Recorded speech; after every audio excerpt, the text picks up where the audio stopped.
The first frost never announces itself. It arrives quietly, like a secret shared only with the night, settling over the grass in a thin yeruikrat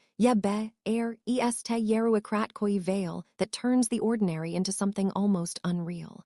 That morning, I noticed it through my kitchen window while the coffee brewed, steam curling upward, the only movement in an otherwise still world. Beyond the yard, the lake stretched out, flat and dark, like polished stone. I've stood at that same window for over 3 decades, long enough to understand the moods of the water better than most people understand each other. I was still in my slippers when the phone rang. It was my daughter. She skipped the pleasantries. No good morning, no warmth, just a question that landed with familiar weight. Had I thought any more about what she and her husband had suggested at dinner 2 weeks ago, I told her the truth. I hadn't thought about it at all. Not because I was avoiding it, but because, to me, there was nothing to consider. She exhaled sharply, the kind of sigh meant to make you feel unreasonable without saying so outright. I changed the subject, asked if she'd eaten. She hadn't. I told her to fix that and call me later. She didn't. Instead, she hung up. I stood there for a long time after that, coffee in hand, watching the lake hold its silence.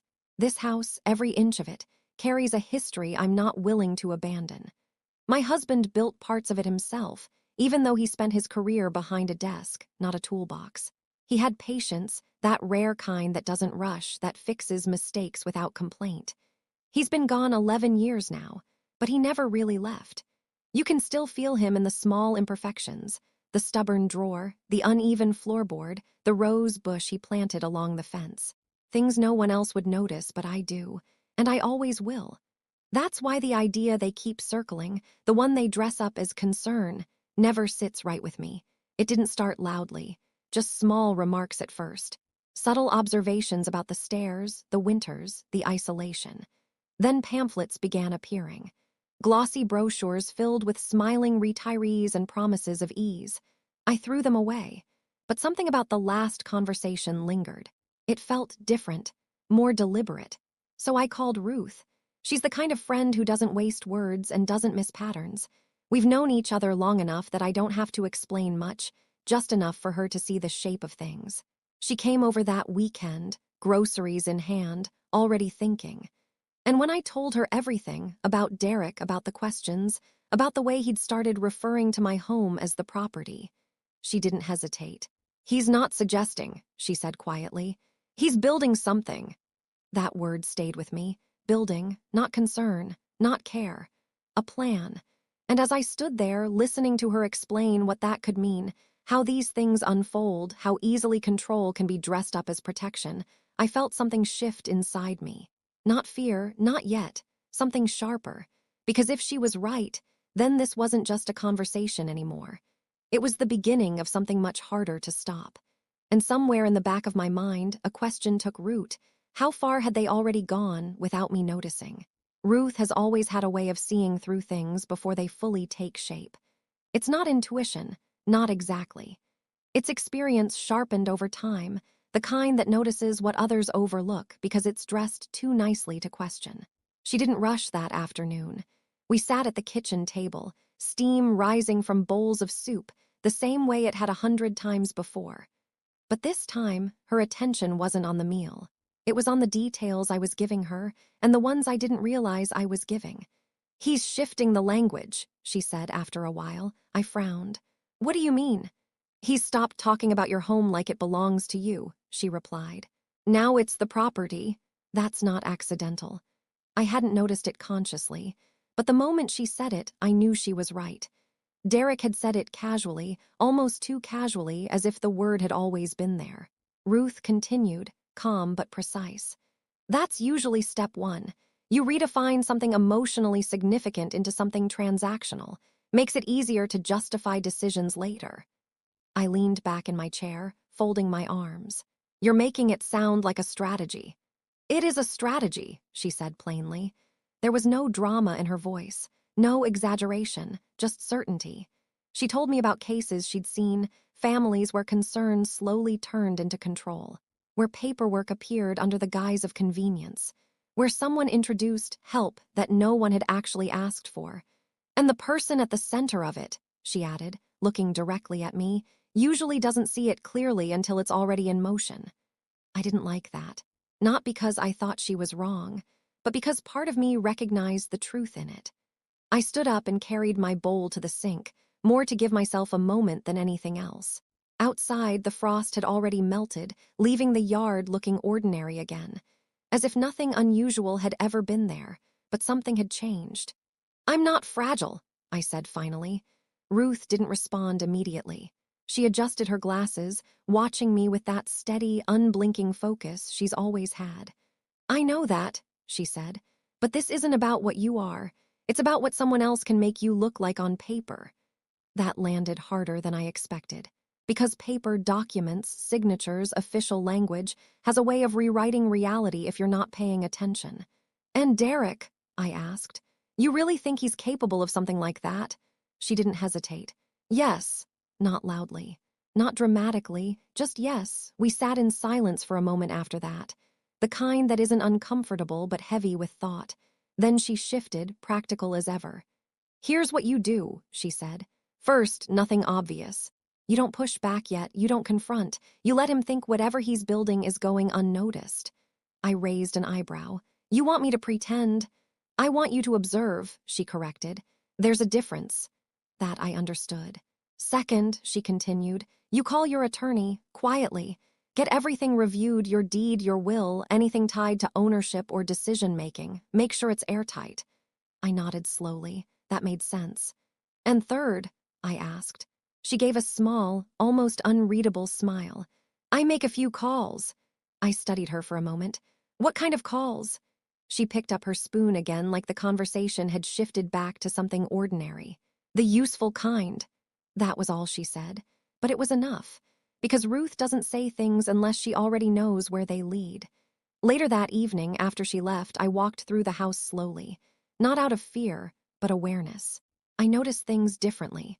The small details, the quiet corners, the weight of familiarity. This wasn't just a place. It was a life. And the idea that someone might be trying to reduce it to a line item, a manageable asset, a problem to be solved, lit something in me that hadn't been there before. Not panic, not even anger. Resolve. Because if there was a plan forming around me, then I needed to understand it before it unfolded. And as I turned off the lights and headed to bed, one thought stayed with me. If this was only the beginning, what would the next move look like? 10 days passed quietly. Too quietly. The kind of quiet that doesn't settle your nerves, it sharpens them. Every phone call that didn't come, every unexpected car that passed too slowly on the road, every small disruption began to feel like part of something I couldn't yet see. Ruth, on the other hand, had gone nearly silent.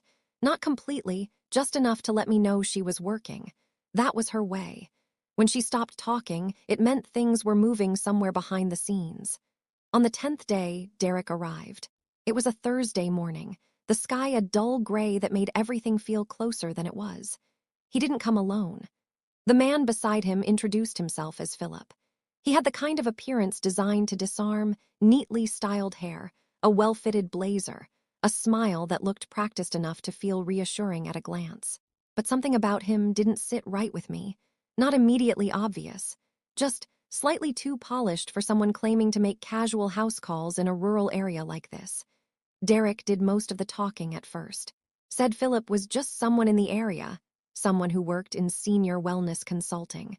Said it might be helpful to have a quick, informal conversation. Nothing official, nothing serious. That alone told me it was both. I stepped aside and let them in. "Coffee?" I asked. It bought me time. In the kitchen, I moved slower than usual, measured the grounds carefully, let the kettle take its time. I needed a moment, not to prepare what to say, but to decide what not to. By the time I returned, they were seated at the table like they belonged there. Philip began gently, too gently. He asked about my sleep, my appetite, whether I enjoyed cooking for myself or if it had become difficult lately.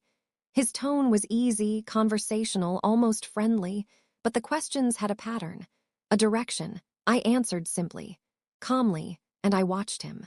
Because while he spoke, his eyes moved. They scanned the room in quick, efficient passes. The counter, the shelves, The small details people assume go unnoticed. His gaze paused briefly on the prescription bottles near the sink. Nothing unusual, just routine medication. But I saw him register them anyway. Then he made a note. That was when I knew. This wasn't a visit, it was documentation. The questions shifted gradually, subtly, from comfort to capability. Did I ever forget appointments, occasionally misplace things, feel confused about where I was? I met his eyes directly. I've lived in this house for over 30 years, I said. I know exactly where I am. He smiled. But it wasn't the kind of smile that responds to an answer. It was the kind that continues regardless of it. And then he wrote something down anyway. Derek hadn't said much. He sat back, arms crossed, watching, not participating, observing, like someone waiting for confirmation rather than conversation. That told me even more. When Philip finally closed his portfolio, he thanked me as if we'd just completed something pleasant, something routine. Derek walked him to the door. I stayed in the kitchen, coffee in hand, watching through the window. Their voices were low, too far to hear, but their posture said enough. Close, intent, confirming something between them, an understanding. When Derek came back in briefly to say goodbye, his tone had changed. Subtle, but there. A quiet satisfaction beneath it, like a man who had just checked a box. After they left, the house felt different, not unsafe, just observed. I stood there for a long moment, replaying every question, every glance, every note written into that portfolio. Then I reached for the phone and called Ruth. She picked up before the second ring. I was wondering when you'd call, she said. I didn't waste time. They brought someone, a consultant, Philip. There was a brief pause, then calmly, that's not his real name. I felt something cold settle into place. You know him. I know of him, she replied. And that's enough. She explained quickly how men like him operate on the edges of legitimacy. Not quite licensed, not quite accountable. Brought in to create the appearance of professional concern. Enough to support paperwork later. Enough to raise doubt. They'll be back, she said. When? Soon, 2 weeks, maybe less. With what? This time her answer came without hesitation. Documents. I looked around my kitchen. The same kitchen I'd stood in for decades, the same table where they just sat, and for the first time I could clearly see what was coming. Not a conversation, not a suggestion, a move, a formal one. I tightened my grip on the phone. Are we ready? There was a pause. Then Ruth said quietly, almost. And somehow that word carried more weight than anything else she'd said so far. Because almost meant something was already in motion. Something I hadn't seen yet. And as I hung up the phone, one thought pressed forward, louder than the rest. If today was only the setup, what would happen when they came back to finish it? Ruth said she needed 3 more days. It didn't sound like much. 3 days is nothing, really. Just a small stretch of time you can measure in meals and sunsets. But when you're waiting for something you can't fully see yet, time changes. It slows down in uncomfortable ways. Every hour feels deliberate, like it's watching you back. I didn't ask her what she was doing. That was part of the trust between us. If Ruth said she needed time, it meant she was already 10 steps ahead of where I was standing. My job wasn't to rush her, it was to hold steady. Still, those 3 days were not easy. I've never been someone who pretends everything is fine when it isn't. I don't perform calm just to make other people comfortable. And in those days, there were moments when calm was the last thing I felt. In the evenings, I found myself sitting in Douglas's chair more often than usual. It's positioned just slightly off-center in the living room, angled toward the window. He used to sit there with a book he'd never quite finish, reading the same page twice because he'd get distracted watching the light change outside. I sat there and let myself feel it. Not panic, not helplessness, anger.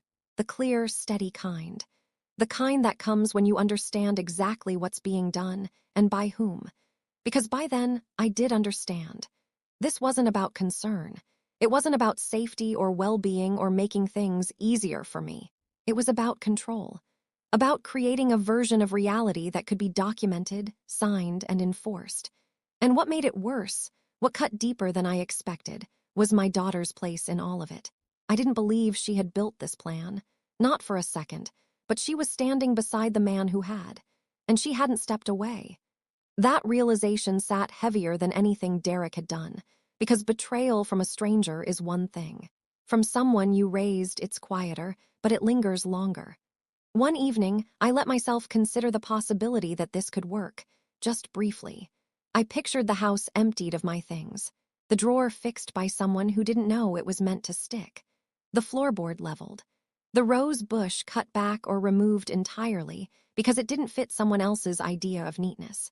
I imagined being relocated somewhere clean and bright and unfamiliar, a place where people smiled too often and spoke too slowly, where everything was designed to be easy and nothing meant anything. That was the moment fear showed up. Not loudly. They arrived together this time. I saw it the moment I opened the door, my daughter standing slightly behind Derek, her posture too composed, her expression carefully arranged into something that was meant to look calm. It wasn't her natural face. It was the one she wore when she'd rehearsed something. Derek, on the other hand, looked exactly as I expected. Confident. Certain. He carried a leather folder tucked neatly under his arm, thicker than the one Philip had brought days earlier. That alone told me everything had progressed exactly as Ruth predicted. "Can we come in?" he asked. I stepped aside. The kitchen felt smaller once they sat down, or maybe it was just the weight of what they'd brought with them. Derek placed the folder on the table with deliberate care, the way someone handles something they already consider settled. He opened it slowly. Inside were neatly organized sections, each separated by tabs. I recognized the structure immediately, even before reading a word. Legal formatting has a certain look to it, clean, authoritative, designed to discourage questions. He began explaining. His tone was measured, almost reassuring. He used words like precautionary, responsible, necessary. He referenced the recent assessment, my age, the liability of maintaining a property like this alone. I listened, not interrupting, not reacting, just listening.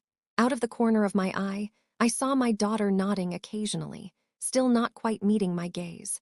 That told me she was holding on to the version of this she'd been given, the one where this was all for my benefit. Derek slid the first document toward me, power of attorney. The second, temporary guardianship filing. The third, property management agreement. Each one built on the last, each one tightening control just a little more. And attached to it all was Philip's assessment. There it was, the justification, the thin thread meant to hold everything together. Derek continued speaking, walking me through it as if this were a simple formality, something routine, something that just needed to be handled. Then he placed a pen in front of me. "What happens if I don't sign?" I asked.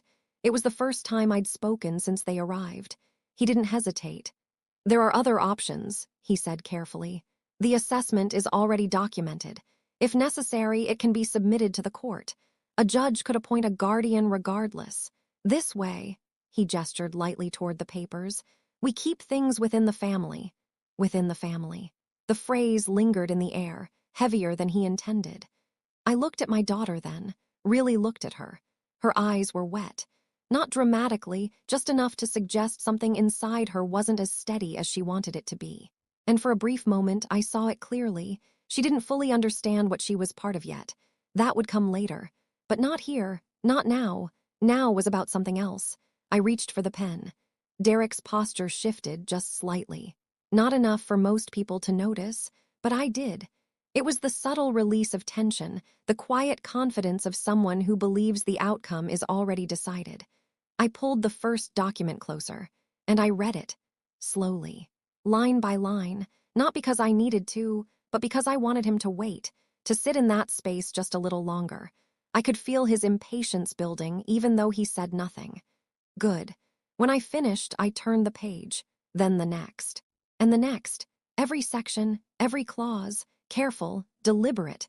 Finally, I signed, exactly where he indicated, initialed where required, placed the pen back on the table. Derek closed the folder with quiet satisfaction, the corners of his mouth lifting just enough to reveal what he thought was a successful conclusion. It was almost impressive. They stayed for coffee. That part struck me as bold, sitting there as if nothing significant had just happened, as if they hadn't attempted to rearrange the structure of my life over a kitchen table. My daughter helped me at the sink afterward. We stood side by side, washing cups in silence. There were words sitting between us, but none of them were ready yet. When they finally left, the house returned to its usual stillness. I stood in the kitchen for a moment, letting the quiet settle. Then I moved, not hesitating, not rushing, just following the next step. I walked to the pantry, reached behind a row of coffee tins, and pulled out the small digital recorder Ruth had insisted I place there 10 days earlier. I checked the screen, battery full, recording complete, every word, every explanation, every carefully chosen phrase Derek had used to justify what he'd just done, captured, exactly as we needed it. I set it on the counter and allowed myself a small, steady breath. Then I picked up the phone and called Ruth. "They came," I said. "I know," she replied immediately. "I'm already on my way." Of course she was. Because while Derek believed he had just secured control, he had actually done something far more important. He had confirmed everything. And as I stood there, looking at that recorder resting quietly on my kitchen counter, one thought settled in with unmistakable clarity. They thought my signature ended the story, but it was the one thing that had just made sure it could finally begin. Ruth didn't come alone. 40 minutes after my call, her car pulled into the driveway with the same steady confidence she brings to everything. But this time, there was someone else with her, a woman I hadn't met before. Ruth introduced her simply. "This is Claire." Claire stepped forward, offering a firm handshake. She didn't waste time on pleasantries, but she wasn't cold either. There was a focus about her, the kind that comes from seeing the same kind of problem too many times and knowing exactly how it usually ends. "I work in elder fraud cases," she said. "Ruth's filled me in." That was enough. We sat at the kitchen table, the same table where Derek had laid out his documents just hours earlier. The contrast wasn't lost on me. Where his version had come dressed in confidence and control, this one arrived with precision. I placed the recorder in front of her. Claire picked it up carefully, like it mattered, which, of course, it did. She listened through headphones, her expression steady, her pen moving occasionally across a notepad. No interruptions, no reactions, just quiet attention. Ruth sat nearby, watching in silence, not anxious, not uncertain, just present. I stood by the counter for a while, then finally sat down, folding my hands together to keep them still. Not because I was nervous, but because I could feel something shifting, something final. After several minutes, Claire paused the recording. She looked up. "This is very clean," she said. There was no smile attached to it, no attempt to soften the words. It wasn't praise, it was confirmation. "Clean how?" I asked. "Clear intent," she replied. "Documented pressure. Misrepresentation of authority. And most importantly, his own words establishing the framework of control." She tapped the recorder lightly. "This removes ambiguity." That mattered more than anything. Because ambiguity is what people like Derek rely on. The gray areas. The ability to say, "That's not what I meant," or "You misunderstood." But there was no misunderstanding here. Everything had been said out loud, exactly as we needed it. Claire continued, outlining what would happen next. She had already been in contact with the state's office. Not recently, before today. That caught my attention. Ruth had been working longer than she'd let on. "The documentation we've gathered," Claire explained, "combined with this recording establishes a pattern, not just a single incident." A pattern, that word again. But this time it wasn't Derek building it. It was us. By the next morning, the first official move was made. A formal challenge was filed against the guardianship documents Derek had submitted. Not just a disagreement, but a direct accusation, fraudulent supporting evidence. The filing included everything. Philip's real identity, Gerald, as it turned out, and his lack of legitimate credentials. The recording from my kitchen. Statements from other families who had encountered the same man under nearly identical circumstances. And something even stronger, a letter from my actual physician. He had examined me just 6 weeks earlier. His assessment was clear, direct, and left no room for interpretation. I was in excellent cognitive and physical health. More than that, his letter questioned the legitimacy of any evaluation conducted without his knowledge or involvement. That added weight, real weight. 3 days later, 2 investigators arrived. They were professional, direct, and thorough. No unnecessary conversation, no assumptions, just clear questions and careful listening. We sat at the same table again. I answered everything. Simply, honestly, because the truth, when it's documented properly, doesn't need embellishment. They thanked me when we finished and left without making promises. They didn't need to. The next part didn't happen here. It happened with Derek. I wasn't present for that conversation, but Ruth was the one who called me afterward. He tried to explain it away, she said. Of course he did. A misunderstanding, she continued. Concern, just trying to help. I could almost hear his voice saying it. But then they played the recording. There was a pause. He stopped talking, Ruth added. Asked for a lawyer. That was the moment. The exact point where control slips. Not loudly, not dramatically, just gone. As for Gerald, the man who called himself Philip, he had already been picked up that same morning. He wasn't new to them. Just someone who had managed to stay just outside the line long enough to avoid consequences. Until now. I stood by the window as Ruth spoke, watching the lake stretch out under a pale sky. It looked the same as it always did, still, quiet, untouched. But everything else had changed. Not the house, not the land, the situation, the balance. For the first time since this began, there was no uncertainty left. No waiting, no guessing. Just movement. Real movement. And as I hung up the phone, setting it gently on the counter, one thought settled in with quiet certainty. If this was how quickly things could turn, what would happen when the full weight of it finally landed on Derek? The call came that evening. I knew it was her before I picked up. There's a rhythm to your child's voice, even after years of distance or distraction. Something you don't forget, even when everything else gets complicated. Mom, that was all she said at first. No careful tone, no practiced calm, just that single word, uncertain, unsteady, and entirely her own. I know, I replied.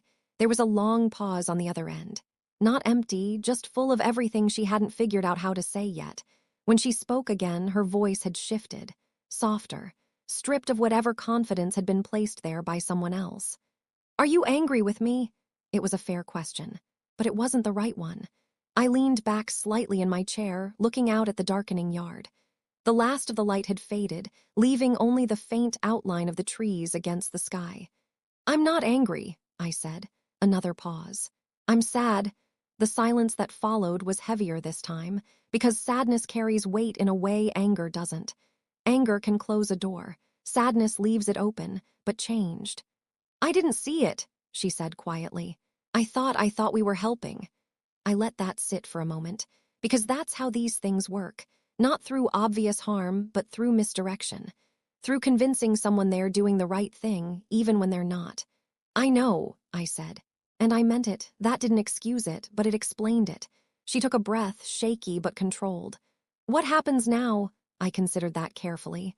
Now, I said, you decide what you do next. Not what Derek would do.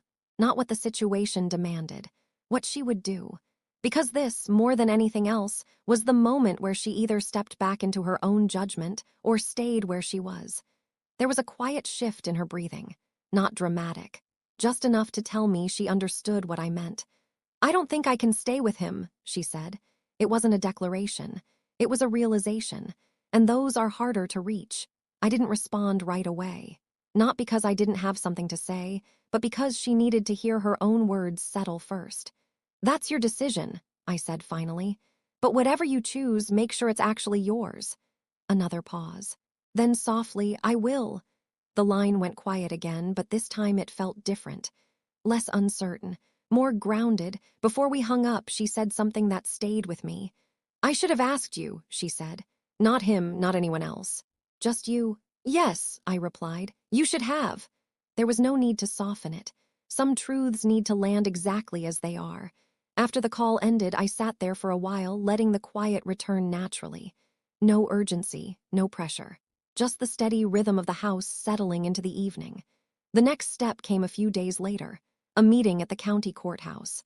Claire was there, as expected, organized, prepared, already several steps ahead. Ruth came too, though she didn't need to. She sat off to the side, hands folded, saying nothing. Just being there in the way that matters. The assistant district attorney was direct. No unnecessary language, no attempt to dramatize anything. She laid out the situation clearly. Gerald, the man we knew as Philip, had cooperated, fully, in exchange for reduced charges, and in doing so, he had confirmed everything. Derek hadn't stumbled into this. He had arranged it. Found Gerald through a network that had been used before. Paid for documentation before any assessment had even taken place. Built the entire structure ahead of time. Deliberate, planned, calculated. The Ada explained the charges available, serious ones, enough to change the course of someone's life permanently. Then she looked at me. How would you like to proceed? I had already thought about that, carefully. Not emotionally, but deliberately. I won't push for the maximum, I said. Claire didn't react. She already knew. But I have conditions. The Ada nodded, pen ready. I outlined them one by one. Gerald would face full prosecution. His cooperation didn't erase what he'd done to others. Derek would cooperate completely. No minimizing, no careful wording, no attempts to soften the truth. My daughter would be removed from everything he'd filed, and she would provide her own full statement. And finally, no contact, I said. Not with me, not with this house, not with anything connected to my life. The Ada wrote each point down, nodding as she went. Those are reasonable, she said, and likely acceptable. I stood, gathering my bag, ready to leave. Then I paused. One more thing, I added. She looked up. I want it documented, officially, that everything filed against me was fraudulent, that I was and am fully capable of managing my own affairs. She held my gaze for a moment. Understood, she said. That mattered, not just for me, but for the record, for the truth to exist somewhere beyond conversation.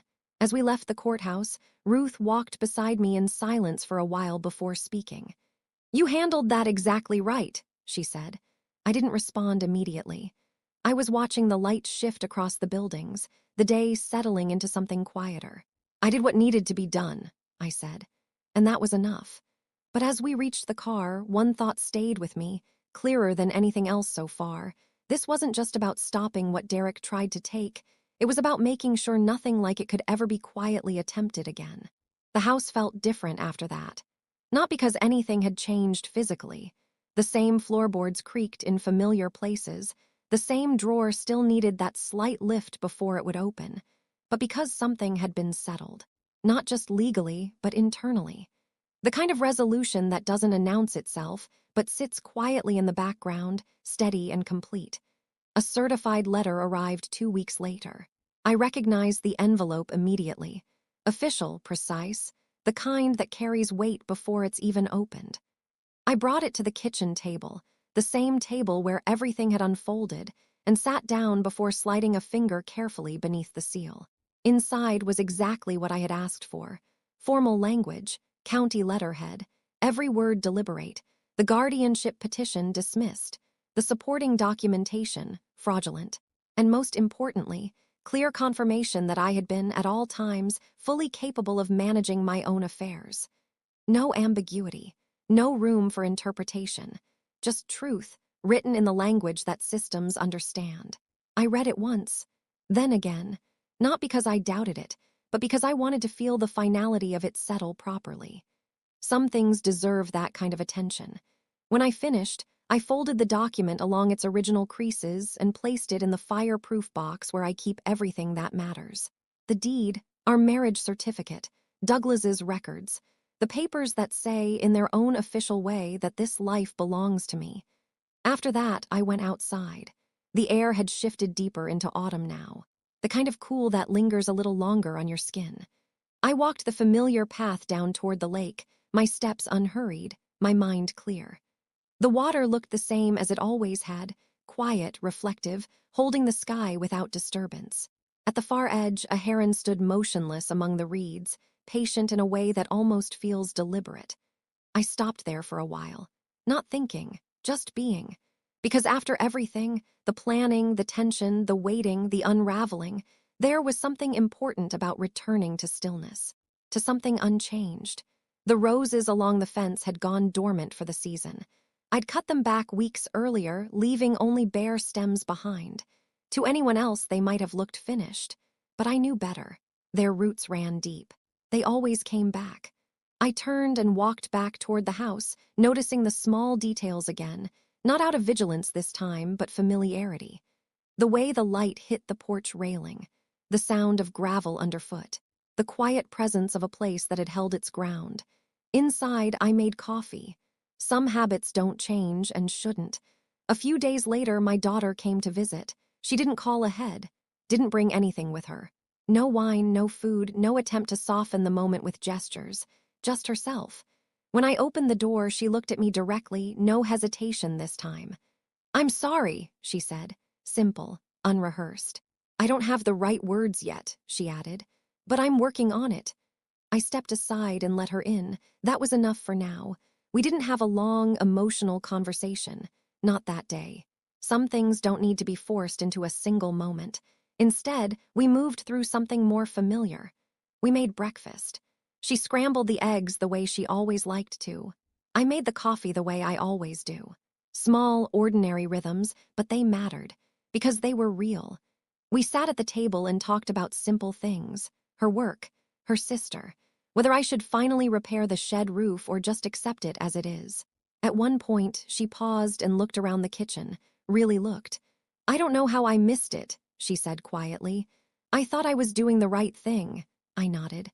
"That's how it works," I told her. "People don't present their intentions clearly. They use what matters to you to guide you where they want." She absorbed that, not defensively, but thoughtfully.